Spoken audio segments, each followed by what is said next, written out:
Ladies and gentlemen, welcome to the L. Ron Hubbard Theater in Hollywood, California. Tonight, we present a live broadcast of the Golden Age Radio Hour featuring L. Ron Hubbard's science fiction story, Battle of Wizards.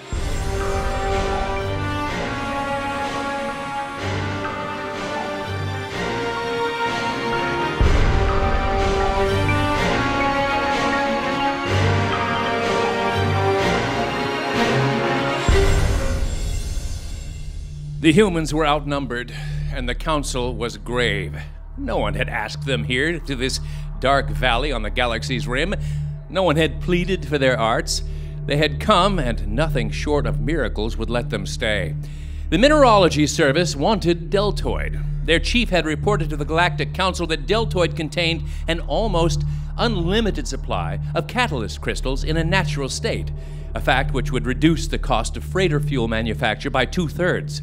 No one had argued with the need. The Galactic Council had sent for the Navy and had told the Navy to safeguard a mining expedition to Deltoid. The Navy had refused. A shot fired in the presence of catalyst crystals would wipe out the planet, and therefore the project. An order then had wandered through the dusty corridors to a small, forsaken office in the military defense building of the capital to lie amongst fly-specked papers on a scratched desk. A board chief of section had given it to Angus McBane, and Angus had taken the smudged sheet to supply. The Office of Civil Affairs did not rate very high, and what he got was third and fourth hand. They loaded the Argus 48 with 5 months' supplies, put aboard 30 Marines and 18 sailors who had been found a disgrace to the service, and gave the ship routine clearance. 23 days later, they landed on Deltoid, in a valley indicated by the original survey. High-walled and impossible of land assault, sparse in game but containing the bulk of the beings that inhabit this system. The valley was about 150 leagues in diameter.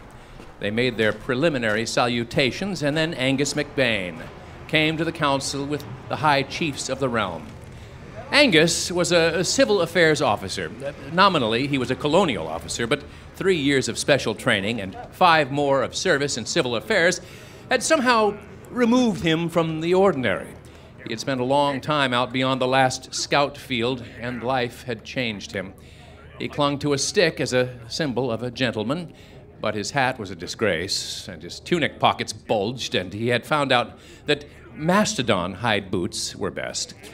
He stood in the presence of the council with his black and gold stick, his bold face sharply white in contrast to his uncut hair, his wise eyes bright in the firelight. Behind him stood Dirk, who had the largest mechanical sense and the least conscience of any non-com in the service. The place smelled bad, and the people smelled worse. They were humanoid, and one would have thought them more than that until one looked at their feet and hands, where there were claws, where there should have been nails.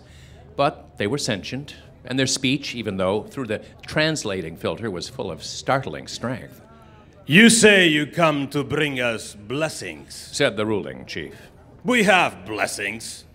You say you can teach us many things. We know many things. You say you have much to give, and you give nothing." The chief threw the trinkets into the fire, a magnifying glass, a chain of gold coins. Angus McBane showed no emotion about it. He looked at the men there, saw signs of disease and malnutrition, looked back at the chief. "I can show you many ways to grow good food. I can cure 1,000 sicknesses. I can prepare aids which will make your work less. I bring peace and plenty. Do not despise my gifts." "You won this valley," said the chief, rearing up 7 feet tall and glaring. "You want my people should enter your slavery. Your looking over vessels came.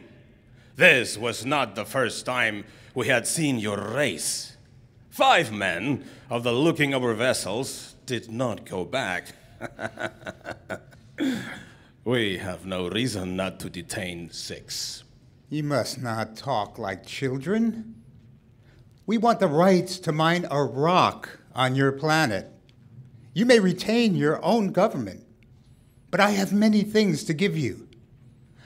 I can show you how to raise food, good food, lots of food, food that is good to eat. I can build you ways to bring water into your villages. I can take away your sicknesses. I can do many powerful things for you, and you will not have to pay. The tribal chief extended his chest and glared around him at the fellow councilmen. He read their mood. What power do you have that we do not have? It is a thing we call science. With it, we build such thing as the ship in which we came. It will do many great things. It can make light appear in the night, and it can keep beds dry when it rains. It can produce better children, and it can make everyone wise. You say this science is powerful. Perhaps you do not know that we also have a thing which is power.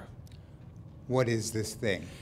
A queer clacking sound came, and a sleek, fat fellow rose from beside the fire. He grinned with superiority, and then, with a glance at the chief, waved his hand through the air. Instantly, a banner of light glowed there, and then began to materialize into the form. Several near the fire scuttled back. Sergeant Dirk's rum-bleared eyes shot wide. A woman was taking form there. Comely, save for her claws, she floated upon the air and then abruptly dropped to the floor. She sat up, dazed, looked at the fire-painted faces, at Angus, and hurriedly rushed from the council hut. The sleek, fat man sat down. Power. We have power. Is science greater than this magic? Angus McBane pushed at a live coal with his cane. He looked up after a little, and there was a little smile on his mouth. Science is more powerful than this. It is more powerful than any magic. Its laws are greater laws than magic's laws. Science is more powerful than this? Some seemed afraid of him then, but most of them were cued by the chief, who was arrogant with disdain. If science is so great, I would know it. But nothing is greater than magic. I would like to see a thing greater than magic. I would be glad to show you. He took out a pocket light and turned it on, lighting up the entire hut. The sleek man waved his hand, and the hut became twice as light. Is there no more to your science?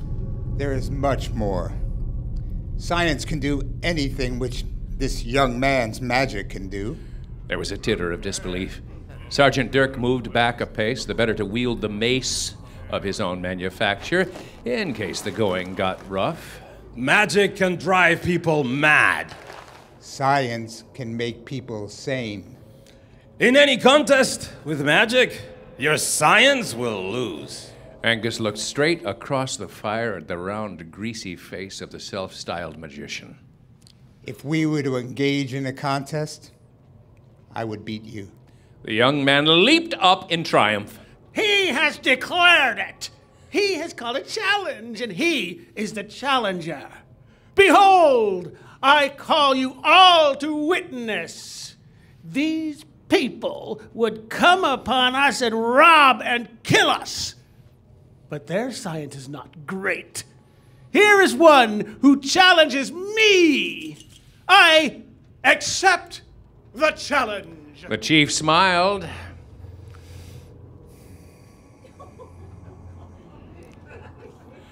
And his eyes glittered with a sporting thirst. You have challenged, newcomer. It shall be arranged. When two warriors of our people disagree, they fight before all. You shall fight against our Taubo, he whom you have challenged. You have your rights, you shall fight. You are aware of our rules. I am not. Then, I shall dictate the rules of this contest. Taubo shall have the morning in which to destroy you with his magic. You shall have the afternoon to destroy him with your science. Then, so shall it be proved. Sergeant Dirk tugged at Angus's shoulder. Pull out, sir. It'll be poison and no chaser. He stopped at his boss's quick glance. Angus thought for a while and poked a coal with the end of his cane. Then he looked at the chief and said, I accept this contest. He stood up and bowed to the young man. I wish you every success, He said, ironically, and turning on his heel, he left the hut.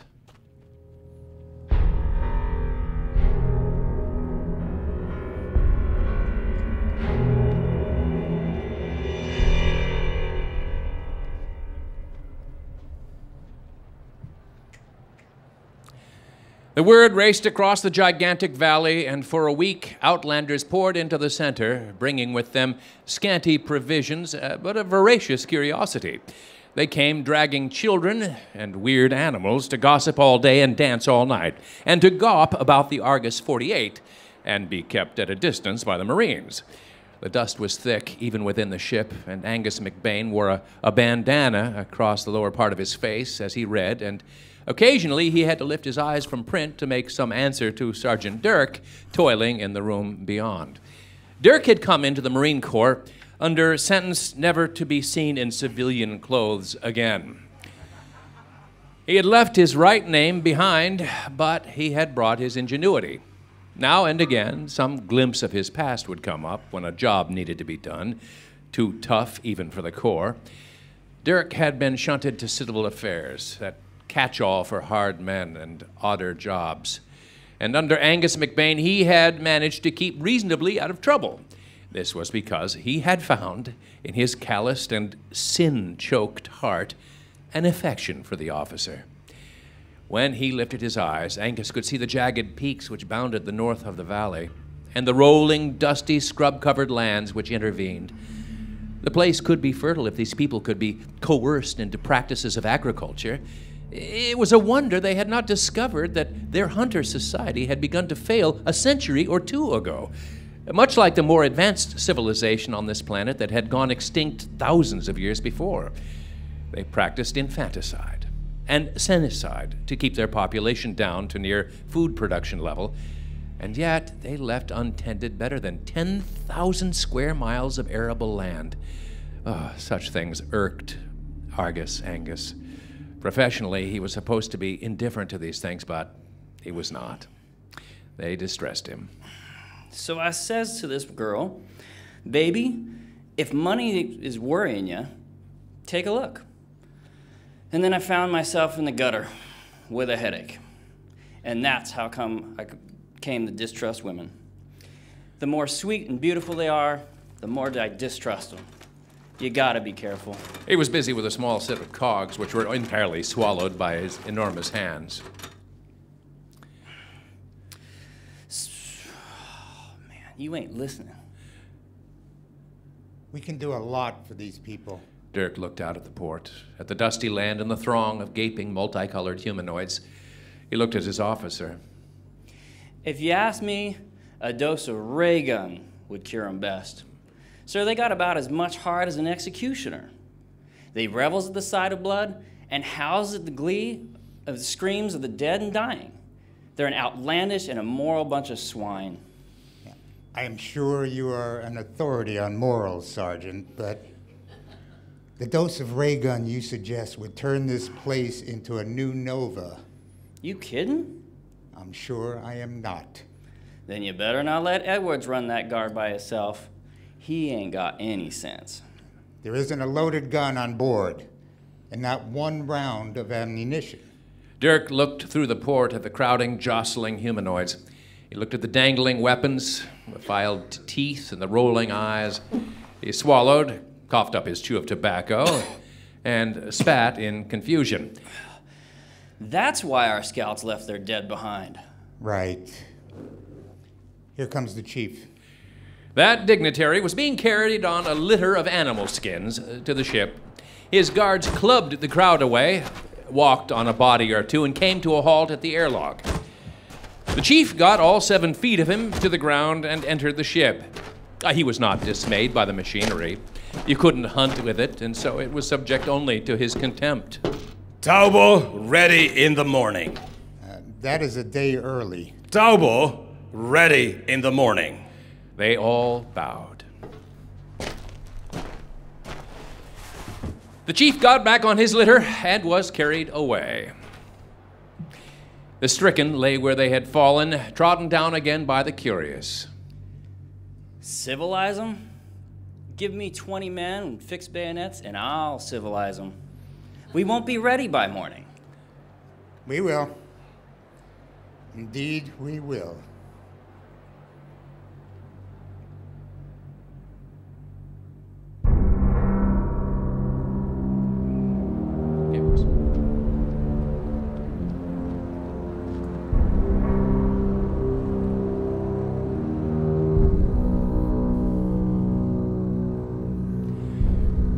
The arena was jammed, presenting a wall of faces and a surge of odors which would have overpowered a lion. 3,000 humanoids had turned out this day in the vast subterranean arena built by the ancient and extinct Deltoid race, to witness Taubo present a display of his powers and to howl over the downfall of the strange invaders. Taubo came with his assistants. He was a wily young man. Taubo, yes, he had succeeded his teacher, the former head of his profession, by a very effective dose of poison.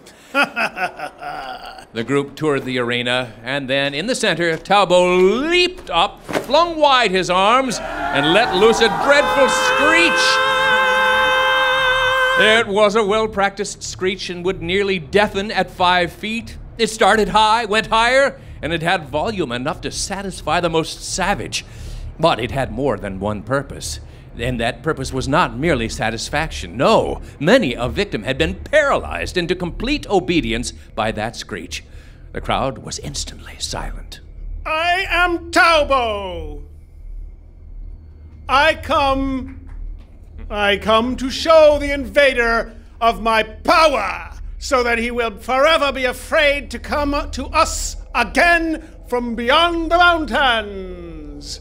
I am Taubo.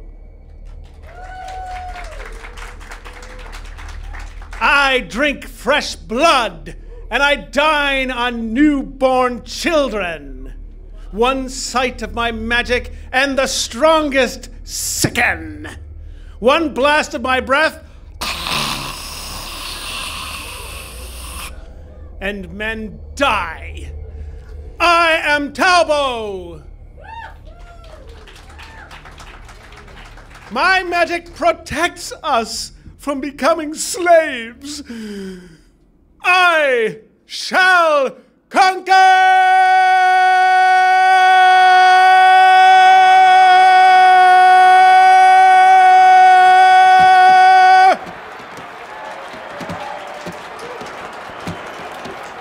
Oh, that was most satisfying to them.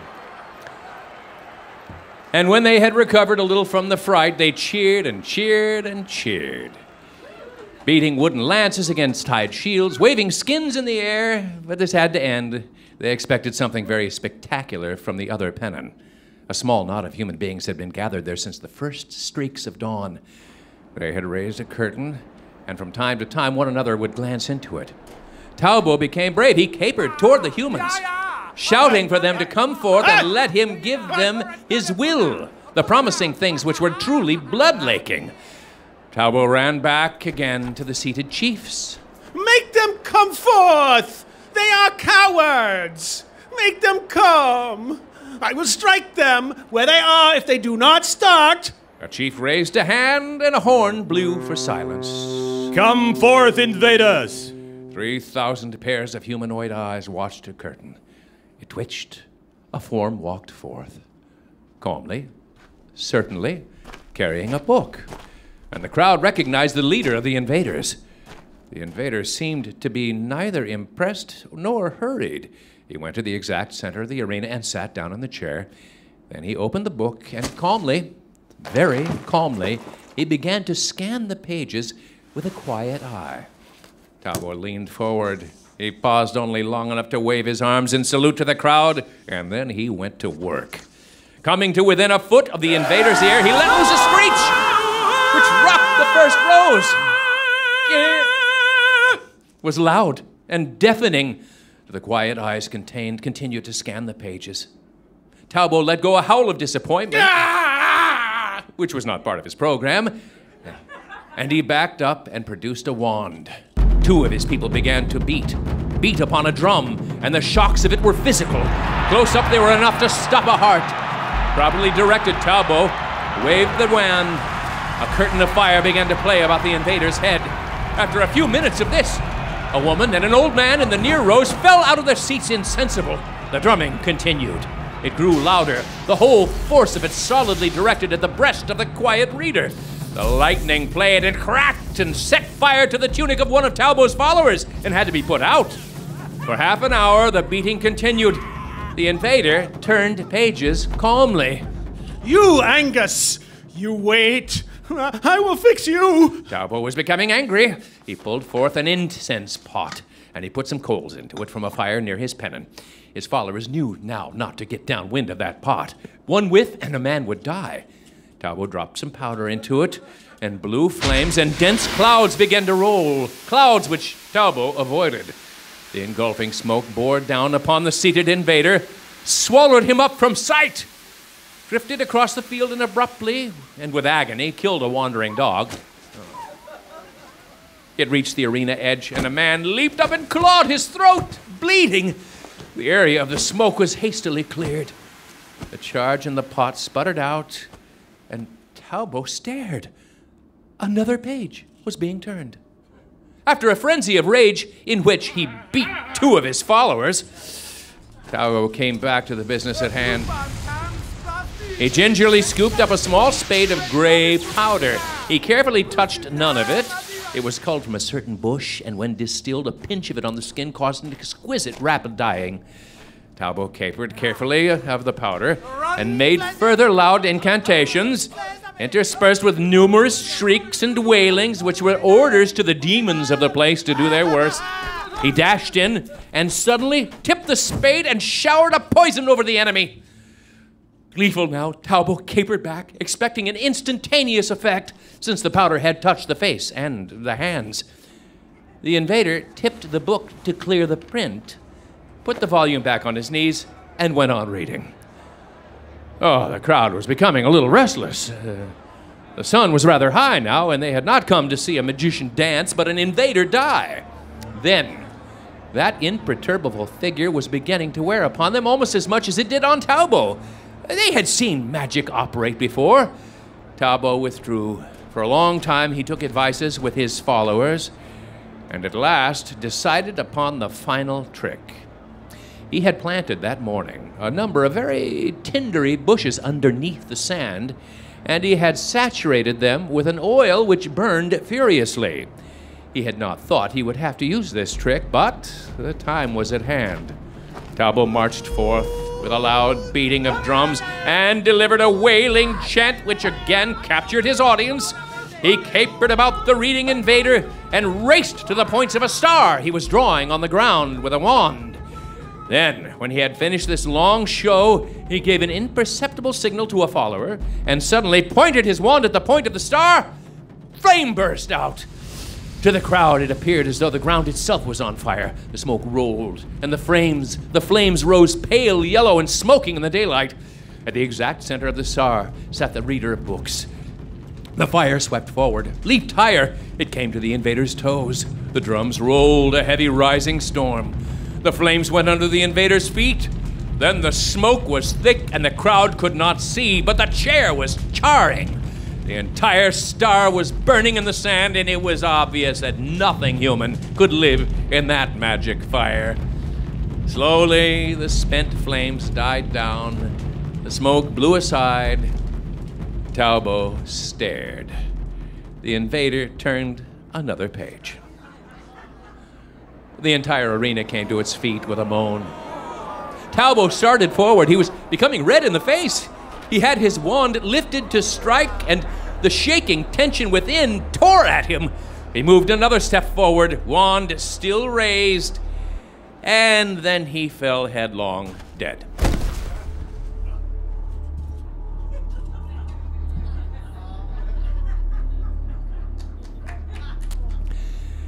If those 3,000 humanoids could have moved, they would have done so. They could not. From terror, they stood as though tied. The invader glanced up at the sun, saw that it was overhead, and rose from the chair. Thinker, keeping his place, he walked straight toward the pennons which marked his side. He passed into the curtain and out of sight. The crowd, chiefs and all, would have run away if Angus had not instantly come out again. He marched straight to the bank of notables. His hair was wet with sweat. His face was black with grime. He stopped and he looked at the chiefs. You have seen how impervious science is to magic. I ask you to concede that I have won, and that all my demands must therefore be fulfilled. I shall not kill you. I shall help you.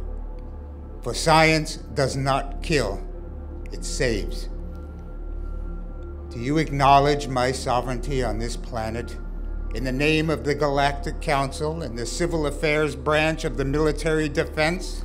They took in his words. They realized that he was not that instant going to kill them. And then they looked at the body of Taubo and sensed somehow that they were free of a thing they could not describe. They looked at Angus McBane with his lank black hair and his soiled tunic and his cane, and suddenly, as the chiefs rose to assent, the humanoids began to cheer. They cheered louder and louder, and babies cried, and dogs barked, and sound rose in an enthusiasm which was loud enough to be a physical force. You hear the people. I hear the people. We acknowledge your science and assent to your rule. You are our Lord, and your person is sacred unto us forevermore. Angus bowed and walked back through the swelling din to the curtains and the enclosure.